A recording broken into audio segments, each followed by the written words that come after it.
श्री गणेशाय नमः। श्री सरस्वते नमः। श्री गुरुभ्यो नमः। जगद्गुरु नरेंद्राचार्य महाराज की जय। सद्गुरु काडसिद्धेश्वर महाराज की जय। संत शिरोमणि गजानन महाराज की जय।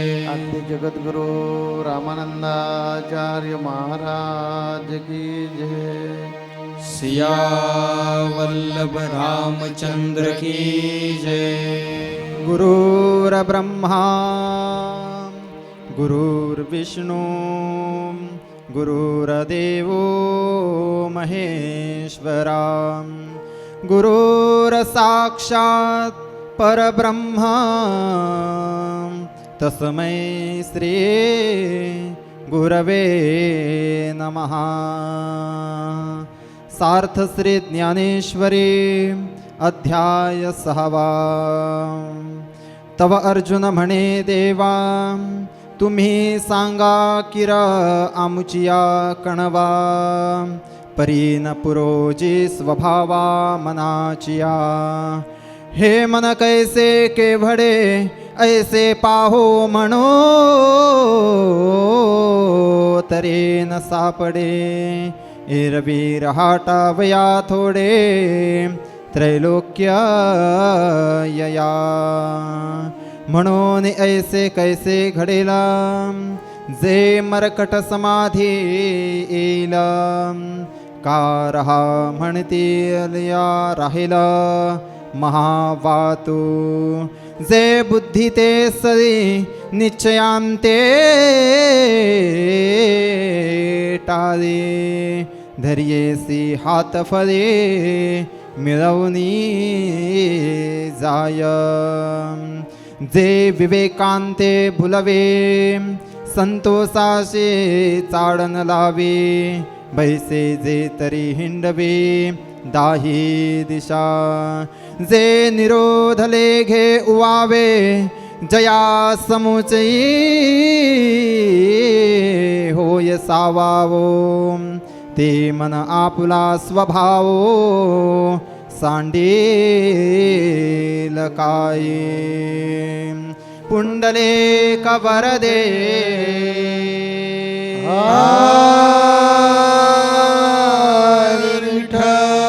श्री ज्ञानदेव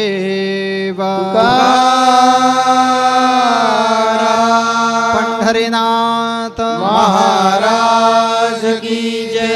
जगद्गुरु नरेंद्राचार्य महाराज की जय। परम पूजनीय कल्याण पथ प्रदर्शक जगतगुरु रामानंदाचार्य श्री स्वामी नरेंद्राचार्य गुरु माऊली जी के श्री चरणों में कोटि कोटि प्रणाम। वंदनीय कानिफनाथ महाराज जी को शत प्रणाम। आज सत्संग में उपस्थित सभी भक्तगणों को, भाइयों बहनों को श्री गुरुदेव। मन मोटा मन पातरा मन पानी मन लाए। जैसी मन में उपजे तैसी ही हवे जाए। ये मन रूपी जो भंवरा है वो कभी अत्यधिक दुर्बल हो जाता है तो कभी अत्यधिक बलवान। कभी जल के समान शीतल तो कभी अग्नि के समान क्रोधायमान। जैसा भाव उत्पन्न होता है उसी रूप में परिवर्तित हो जाता है। आज के सत्संग का यही विषय है, मन की विपरीत अवस्था। 6ठे अध्याय में भगवान ने अर्जुन को योग मार्ग की जानकारी दी और किस तरीके से उस मार्ग में चल के परम आनंद को प्राप्त करते हैं ये समझाया। पिछले कुछ श्लोकों में भगवान ने अर्जुन को जब योग के नियम समझाए तो अर्जुन ने अपनी लाचारी व्यक्त की। तो भगवान ने बहुत ही सरल ढंग से, अत्यधिक सरल ढंग से अर्जुन को समझाया कि वो किस प्रकार से ब्रह्म को प्राप्त कर सकता है। तो भगवान उससे कहते हैं कि अगर तुम कुछ नहीं कर सकते हो तो साम्य भाव में बन जाओ, अर्थात समान अवस्था वाले। जो संपूर्ण सृष्टि को सामान्य भाव से देखता है, संपूर्ण सृष्टि को ब्रह्म में समझता है, संपूर्ण जगत को अपने समान समझता हुआ, सबके सुख दुख को अपना सुख दुख समझकर अपने सभी विहित कर्मों को सामान्य भाव से करता है, वो इस सामान्य भाव के कारण ब्रह्म में लीन होकर ब्रह्म स्वरूप हो जाता है। इसलिए अर्जुन, तुम इस साम्य की भावना से भी ब्रह्म को प्राप्त कर सकते हो। इतना सरल ढंग से सुनने के बाद भी अर्जुन अपनी असमर्थता व्यक्त करते हैं और इस बार वो अपनी सारी असमर्थता मन के ऊपर मढ़ देते हैं। वे अपने मन को दोषी बता देते हैं, अनेकों प्रकार से भगवान से अपने मन की व्यथा कहते हैं।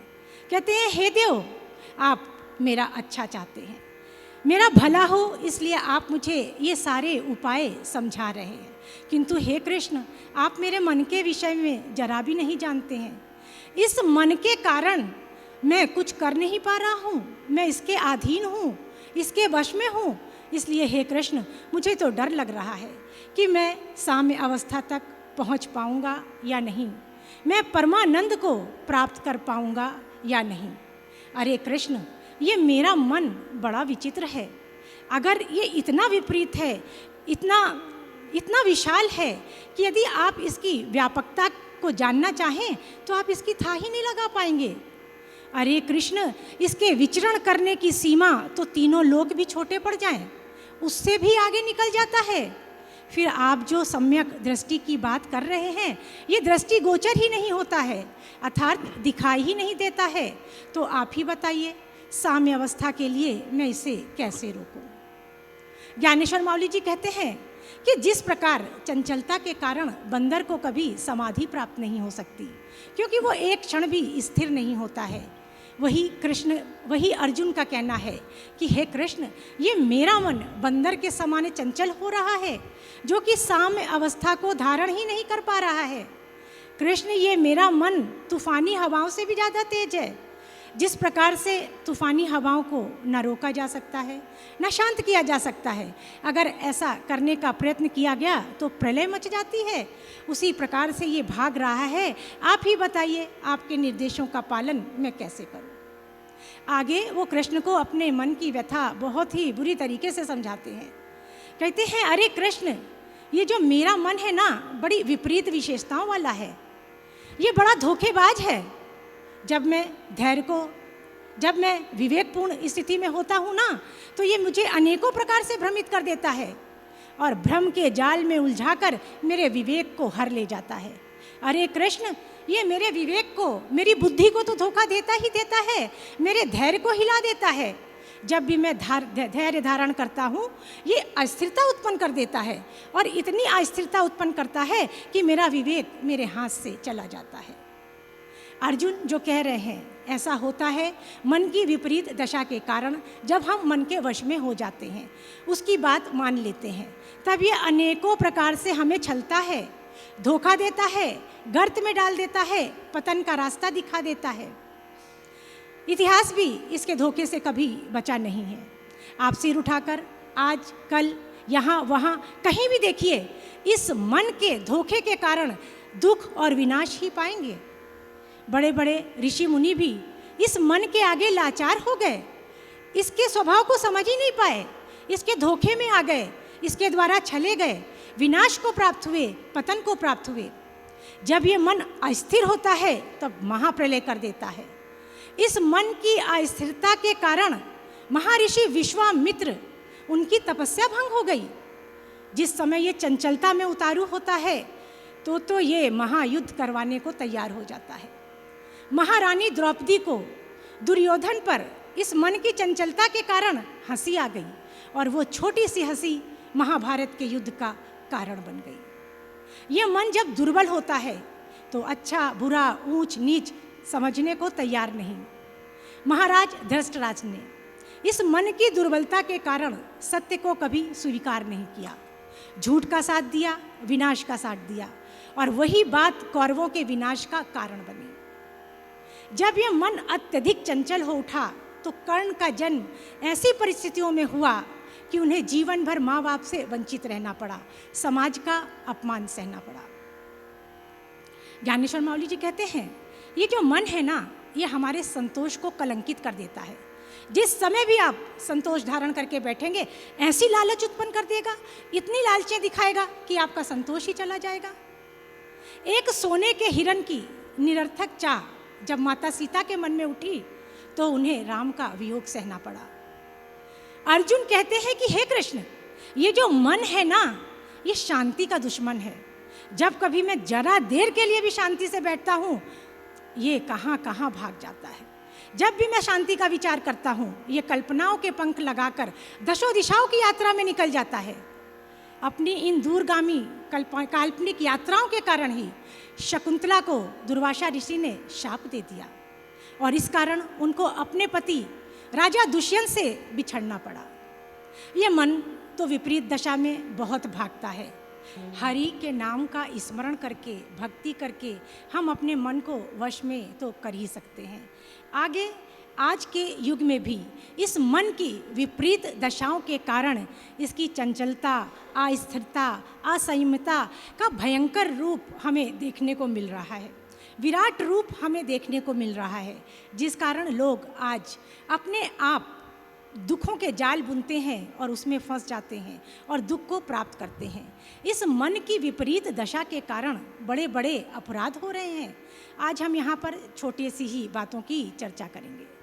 आज के युग में इस मन की विपरीत दशा के कारण लोगों के मन में इच्छाएं इतनी ज़्यादा हो गई हैं कि वो अपनी सामर्थ्य पार कर गए हैं। कोई भी चीज़ सामर्थ्य के बाहर जाती है तो दुख देती है, विनाश देती है। सामर्थ्य के अंदर अच्छी लगती है। तो इच्छाएं जब सामर्थ्य के बाहर चली गई हैं तो लोगों में ऐश्वर्य, ज़्यादा से ज़्यादा ऐश्वर्य को कम से कम समय में इकट्ठा करने की होड़ लग गई है। इस होड़ में लोग उल्टे सीधे, सच्चे बुरे, गलत सलत सब काम कर रहे हैं और उनको शर्म नहीं आ रही है, उन्हें डर नहीं आ रहा है, लोगों को फंसा रहे हैं। आज इस ऐश्वर्य को प्राप्त करने के लिए कुछ लोग क्या करते हैं, उल्टी सीधी, अच्छी बुरी, छोटी मोटी कंपनियां खोल लेते हैं और फिर उसमें प्रोडक्ट तैयार करते हैं, उत्पादन करते हैं और फिर उस उत्पादन और उस कंपनियों के इन्वेस्ट से चाहते हैं कि लोग उनके पर पैसा उनको दे दें, वो पैसा लोगों का खींच लें। इसके लिए वो लोगों को लालच देते हैं, बड़ी बड़ी लालच देते हैं और विज्ञापन करते हैं कि आइए बहुत आसान किस्तों में, बहुत कम किस्तों में ये शानदार फ्लैट आपका हो जाएगा, ये शानदार गाड़ी आपकी हो जाएगी। अगर आप हमारे संग इन्वेस्ट करेंगे तो आपकी रकम बहुत कम समय में दुगनी हो जाएगी। हम एक प्रोडक्ट के साथ दो। कहने का मतलब ऐसा है कि ये जो मन है, ये चंचल मन स्थिर नहीं बैठता और चंचल मन हमारा जीवन का नाश बनाते। अर्जुन मधुसूदन को यही बोलते हैं कि हे मधुसूदन, मान्य आपने हमें बताया समभाव से आप रहिए। कर्म योग, भक्ति योग, ध्यान योग, ज्ञान योग, ये आदि साधनों से जो समता है वो हमारे में आ जाएगी। लेकिन हमारा ये चंचल मन जो है, वो चंचल मन हमें स्थिर कहाँ करते हैं। ये चंचल मन जो है वो जब तक स्थिर नहीं होते तब तक हमारे अंतःकरण में ये समरसता कैसी आएगी।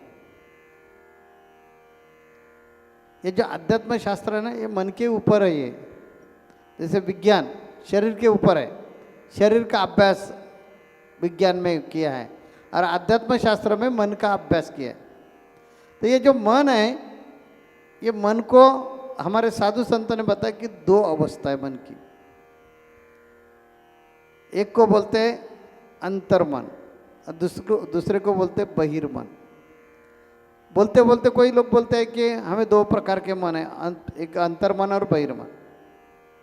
ये दो मन जब तक इकट्ठे होते नहीं हैं और उसमें जो छुपे हुए अंदरूनी शक्ति जागृत होती नहीं है, तब तक हम कभी भी एकाग्र नहीं होंगे। और एकाग्र नहीं हो गए कि उसके दुष्परिणाम क्या होता है। अभी हमारे अवस्थित दीदी ने बताया कि इधर उधर भागा हुआ मन क्षमता से ही कुछ करने जाता है और कैसा फंस जाता है। इस कारण साधु संतों ने ये मन को एकाग्र बनो, ये मन की एकाग्रता बढ़ाओ, ऐसे बताया। ज्ञानेश्वर महाराज जी ने, जिन्होंने ये ज्ञानेश्वरी लिखे है, उनका ही दोहा है, माझेनी अनुसंधान विन स्नान संध्या जप होम ध्यान ते सर्वही अधर्म जान मद भजन ते नवे। इसका अर्थ है हमारे से आप एकाग्र हुए नहीं और मेरा ध्यान करो, जाप करो, पारायण करो, पुरच्चरण करो, कुछ भी करो, लेकिन ये भक्ति ही नहीं है। यानी ज्ञानेश्वर महाराज जी को भी यही कहने का है कि आपका मन जो है चंचल मन एकाग्र बनाओ। और वो ही हमने बिल्कुल सादे और सोपे भाषा में बताया है कि 10 मिनट ही निकालो, बस ज़्यादा ज़रूरत नहीं है। और 10 मिनट निकाल कर, इसका अर्थ ऐसा है क्या कि 10 मिनट से ज़्यादा आप भक्ति नहीं कर सकते? कर सकते हैं, लेकिन फ़ायदा क्या है? 1 घंटा क्या, 2 घंटा क्या, उसमें ध्यान ही नहीं है। नहीं तो किताब लेने का और पढ़ने का। बहुत से लोग कैसे भक्ति करते दिखाते, श्री गणेशाय नमः, श्री सरस्वती नमः, श्री गुरुभ्यो नमः, माता पिता संत जाण यांची करणा मना भावे करू महात्मा वर्णना शेगाव विचार संतांचे शेगाव क्षेत्र परम सुंदर भाविक तेथे नारायण प्रकटले देवीदास बुवांच्या द्वारे टाकला, देवीदास बुवांच्या द्वारे टाकला उष्टपत्रावळी पाहिली आहे तेवरांची सारीशी ते निवडून खाताना शांत मुद्रा दिगंबर मूर्ती बंकटला कुकर्णी पाहती त्यांच्या मनी होय उपरती कोणी योगी असावा। ये क्या भक्ति है क्या? इसमें ध्यान ही नहीं है तो वो भक्ति नहीं हो सकती। ये भक्ति का जन्म क्यों हुआ है? उसमें विज्ञान क्या है? इसमें विज्ञान ऐसा है कि साधु संतों ने पहचाना है, जाना है कि हमें मन नाम का एक 11वां इंद्रिय है और ये इंद्रिय हमें भगवान भी बना सकते हैं और हैवान भी बना सकते हैं। तो ये इंद्रिय को योग्य प्रकार की कसरत करवा के संतुलित करना आवश्यक है। उसमें समदृष्टि कैसे आ जाएगी, ऐसे उनको विकसित करना चाहिए। इस कारण ये मन में जो छुपे हुए गुण हैं उनको बाहर निकालने का। जब मन डेवलप होता है ना, लड़की लड़का जब योग्य उम्र में आते हैं तो दोनों के मिलन से दूसरा संतान तैयार होता है। वैसे या एक कोई पौधा जब छोटा रहता है तो उसमें फल फूल जरूर रहता है, लेकिन वो फल फूल देता नहीं है। जब उनका रूपांतर वृक्ष में हो जाता है, यानी उनकी परिपूर्ण ग्रोथ हो जाती है, तब वो फल फूल देता है। वैसे मन के पूरी ग्रोथ हो जाएगी, मन पूरा विकसित हो जाएगा, डेवलप हो जाएगा, तब आपसे आप ये मन समरसता में डूब जाएगा। वो पूरी जो मन की डेवलपमेंट है वो क्या है? उसको बोलते हैं संयम। संयम यानी कौन सी भी चीज गड़बड़ी न करते, जल्दबाजी न करते करो, उनका नाम है संयम। समय सूचकता यानी प्रसंग देखकर योग्य प्रकार का निर्णय करो, इनको बोलेंगे हम समय सूचकता। संयम को इंग्लिश में पेशेंस बोलेंगे हम। समय सूचकता यानी प्रसंग देखकर निर्णय करने का। साधक बाधक विचार करने की क्षमता, यानी ये बराबर है, ये भी बराबर है, ये भी बराबर है, ये भी बराबर, उसमें से कौन सा योग्य है? कभी भी दो चीज ऐसे रहते, एक बराबर है और एक बिल्कुल बिनचुक है। यानी क्या कि उससे भी भीतर अच्छा है, गलत नहीं है, एकदम एक्यूरेट। वैसे है कि ये चीज़ ऐसे ऐसे है, ये चीज़ ऐसे ऐसे, उसमें से योग्य कौन सा है, ये समझने के लिए साधक बाधक यानी सोच समझकर विचार करने की क्षमता हमारे में आनी चाहिए। दृढ़ता, हमारे में दृढ़ता चाहिए तो चंचलता आपसे आप निकल जाएगी। जो पलायनपन है ना वो आपसे आप निकल जाएगा, भाग जाएगा। मन बार बार इधर उधर भटकता है ना, वो भटकना नहीं चाहिए, तो हमारे में दृढ़ता चाहिए।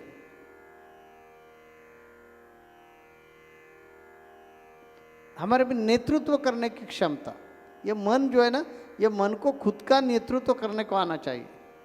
ये मन को यही होता है, यही बीमारी है, खुद का कभी नेतृत्व करने को नहीं आता। इस कारण उनको जो अच्छा लगता है वो उनके पीछे लगता है, मरकट जैसा। मरकट नहीं क्या, आपके हाथों में कुछ भी एक क्या बोलेंगे उसको दीदी, चने के क्या रहते हैं, पुरचुंडी को क्या बोलते हैं? चने की पुड़िया। आप माइक पे बोलिए, मुझे सुनने को आएगा। चने की पुड़िया। हाँ, जो पुड़िया रहती है वो पुड़िया में क्या है, वो मरकट कभी सोचता नहीं। हाथों में पुड़िया है ना तो पीछे लगता है, वैसे मन है। और ये सब साधु संतों ने पहचाना है। तो यह मरकट जैसे मन को जब तक संतुलित नहीं करते तब तक हमारे में समरसता कभी भी नहीं आएगी। तो ये भगवान ये समरसता के बारे में आप बता रहे हैं, लेकिन ये हमारा मन चंचल है, उनको क्या करूं वो बताइए। ये चंचल मन एक जगह पे कैसा रहेगा, सोच समझकर कैसा विचार करेगा, खुद का नेतृत्व कैसा करेगा। ये मन को जब खुद का नेतृत्व करने को आता है ना, वो व्यक्ति, ये मन शरीर से व्यक्त होता है ना, इस कारण उसका रिजल्ट शरीर पर होता है।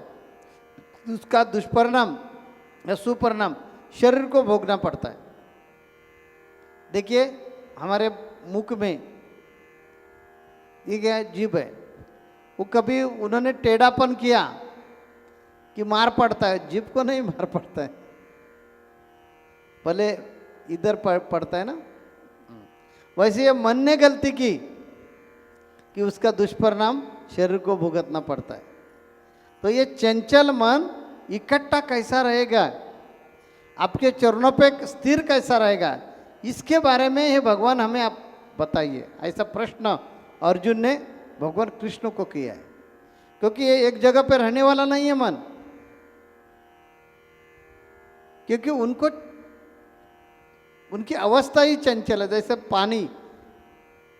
पानी की अवस्था ही प्रवाहित है ना, जब रुक जाते हैं तो जल गंगा ने, वो जल को कोई गंगा नहीं कहते ना, वैसे मन है। मन एक कायम स्वरूप पे प्रभावित ही रहते हैं, वो एक जगह पे कभी भी फिक्स नहीं रहेगा। तो ये भगवान हमें सब समझता है। आपने जो बताया मेरे भले के लिए बताया, मुझे योग के बारे में जानकारी दी, मुझे वो सब योग्य लगा। लेकिन मुझे ये उपाय बताइए कि ये मेरा चंचल मन आपके चरणों पर इकट्ठा कैसा रहेगा, आपके चरण की धूल बनकर कैसे रहेगा, इसके बारे में मार्गदर्शन करो। ऐसा प्रश्न अभी अर्जुन ने मधुसूदन को या भगवान कृष्ण को पूछा है।